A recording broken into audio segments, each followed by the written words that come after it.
Bueno, ahora sí, como te decía Noel Zapater, para hablar del cisne negro, una teoría filosófica contemporánea que nos va a explicar, nos va a contar y vamos a tratar de charlar y desmenuzar. Aclaremos que es una teoría, porque esto del cisne negro tiene su explicación. Tiene su explicación. Ya veréis. ¿Vosotros recordáis así brevemente dónde estabais el día del atentado contra las Torres Gemelas? Sí, yo estaba jugando al pádel. Sí, estaba yendo a la casa de mi padre en su momento, estaba terminando el secundario, 2001. Sí. Josefina. Yo estaba con unas amigas. Mira. ¿Y a que no os acordáis dónde estabais el día que Rusia invadió Ucrania? No, la verdad que no. No. Muy reciente. La verdad que no. Bueno, febrero. Todo esto viene un poquito a explicar qué es la teoría del cisne negro, ¿no?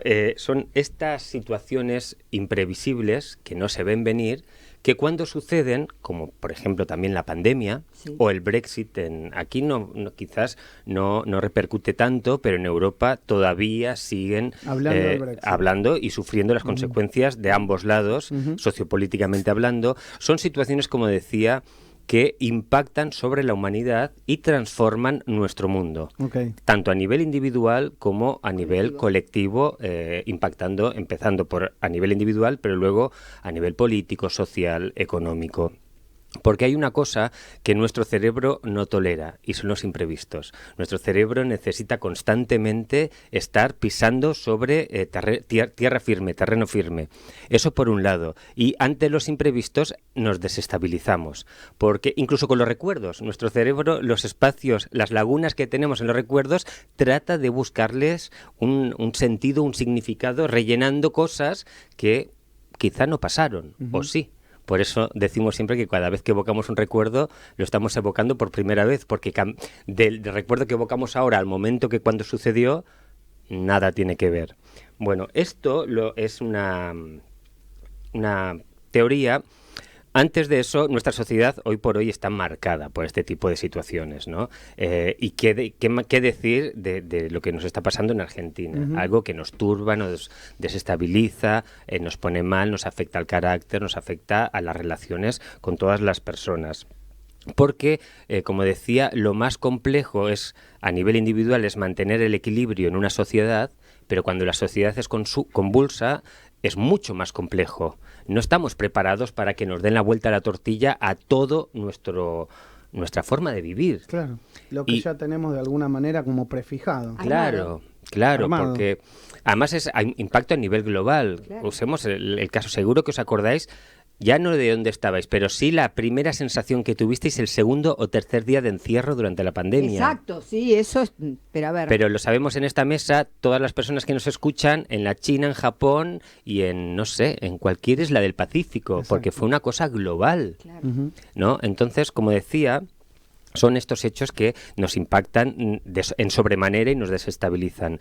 Esto hizo pensar a un señor, un filósofo, ensayista y también economista, llamado Nassim Taleb, si no me equivoco, exacto, Nassim Taleb.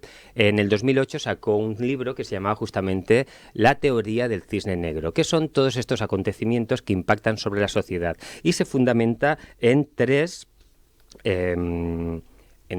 tiene que reunir, no cualquier acontecimiento puede ser considerado un cisne negro, ¿no? Tres requisitos, digamos. Sí, tres requisitos o tres cosas que sí o sí se tienen que dar para considerarlo un cisne negro. El primero de ellos son que se trata, como decíamos, de eventos de poca probabilidad, porque nadie se esperaba una pandemia, nadie se esperaba el atentado de las Torres Gemelas, por ejemplo, o la estación de Atocha en Madrid, de aparición y de alto impacto. Es improbable, pero sí cabe la posibilidad de que se dé. Y son sucesos como acabo de decir, de muy alto impacto. ¿No os preguntáis por qué se llama esta cosa el cisne negro? Sí. Bueno, os cuento, porque hasta el siglo XII la zoología solo conocíamos cisnes blancos.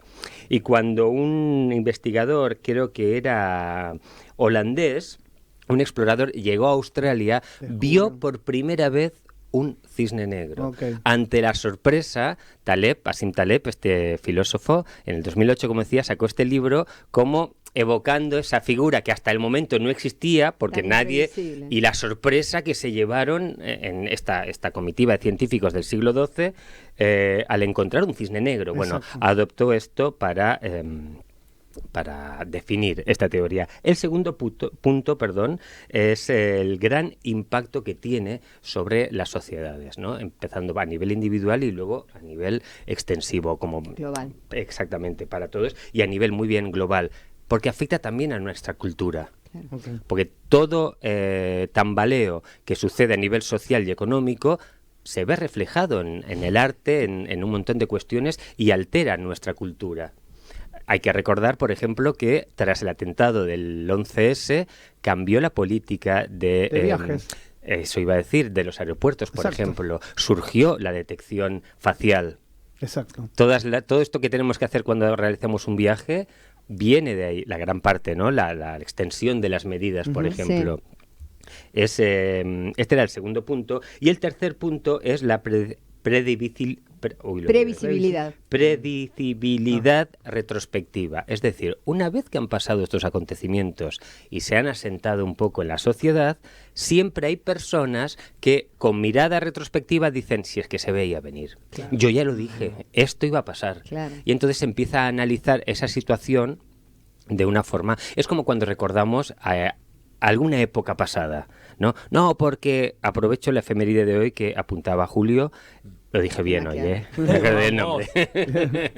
Es sobre Maquiavelo. Y dice, no, porque Maquiavelo en El Príncipe dice, sí, pero estamos hablando del Renacimiento florentino, cuando las batallas se libraban a cuchillada, o sea, a espada y lanza. Contexto, ¿no? Claro, hay que contextualizar y revisionar el pasado con los ojos de ese momento. De ese momento, claro. No podemos machacar a Porcel, por ejemplo, y las películas de Moria Kazan con la visión de ahora, claro, que con el feminismo hoy, por ejemplo. Es inentendible, bueno, pero es que eso, se dio... Eso es genial para, por ejemplo, la Biblia.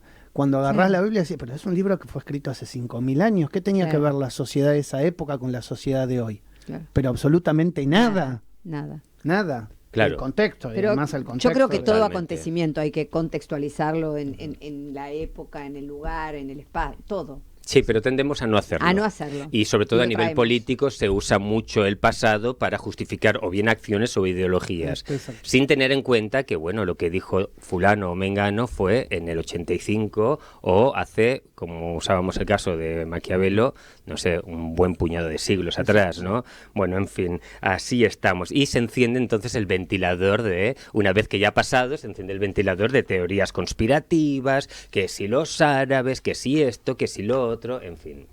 Algunas acertadas, otras no tanto. Y digo que algunas acertadas porque justamente el análisis de este tipo de acontecimientos es el fundamento de esta teoría, de la observación de todo lo que sucede a nuestro alrededor, la observación detenida y reflexiva, porque hay muchas cosas que sí se podrían evitar.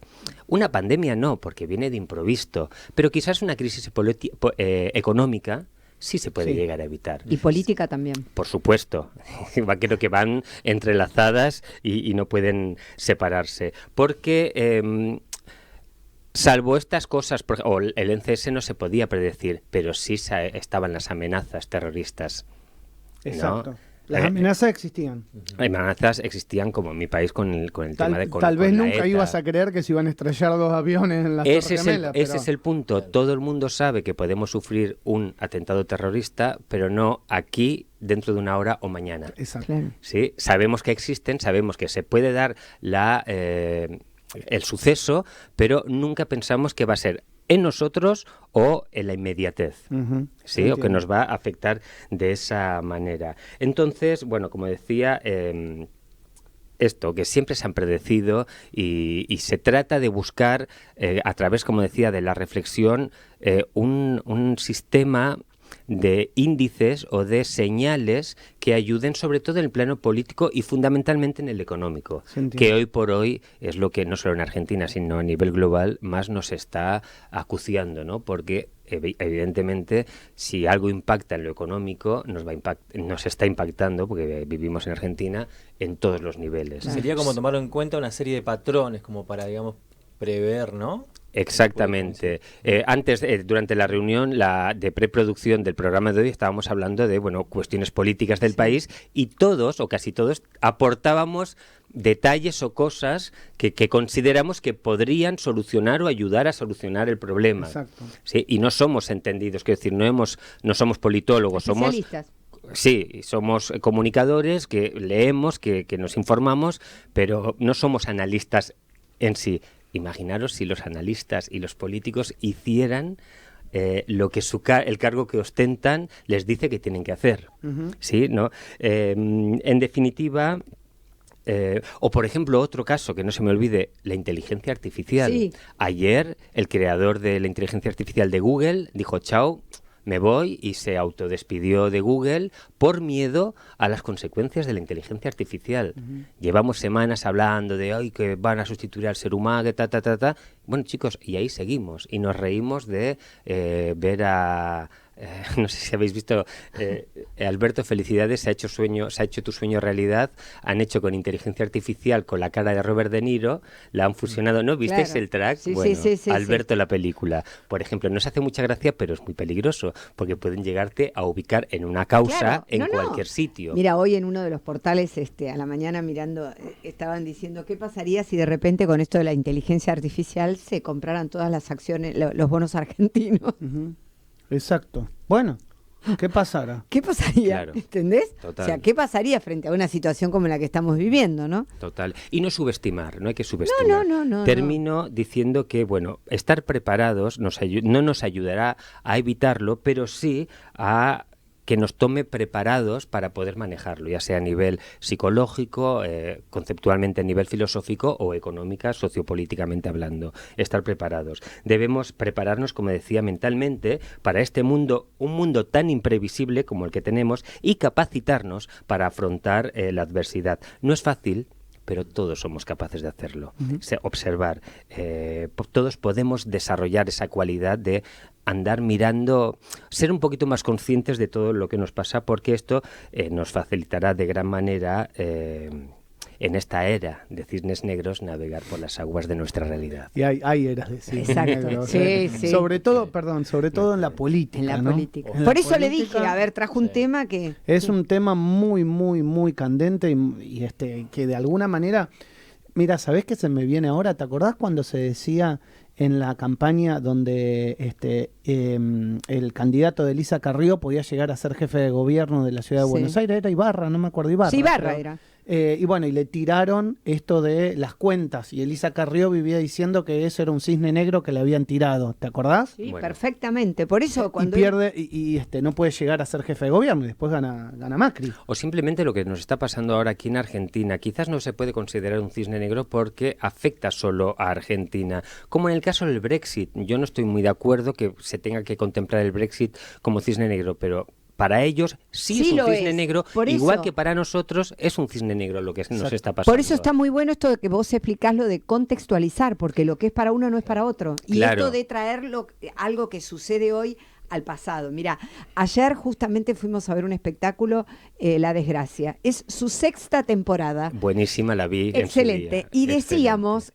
comentábamos con Edgardo cuando volvíamos, decía, mirá, si esto de la enfermedad y la cura, visto hoy retrospectivamente con lo que pasó con el COVID, decime si no te pega, es inevitable no hacer esa comparación de... Mira, el otro día en la radio estaba preparando un pequeño informe para uno de los programas sobre la figura de Tato Bores. Ajá. Yo conocía el nombre, había visto algún meme de algún programa de estos que hacen ediciones de Papas Fritas y Good Show, creo que lo he dicho bien, y me quedé ahí. Empecé a ver videos.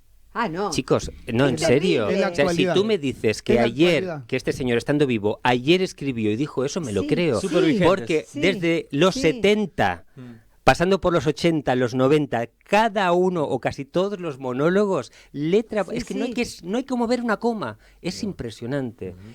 Yo comentaba, ¿no? en el otro trabajo, es más tragicómico, más que lo segundo. Sí, totalmente. Porque qué triste que 30 años atrás o 30 años después estemos viviendo exactamente coma por coma y punto por punto la misma situación sociopolítica y económica. Bueno, genial.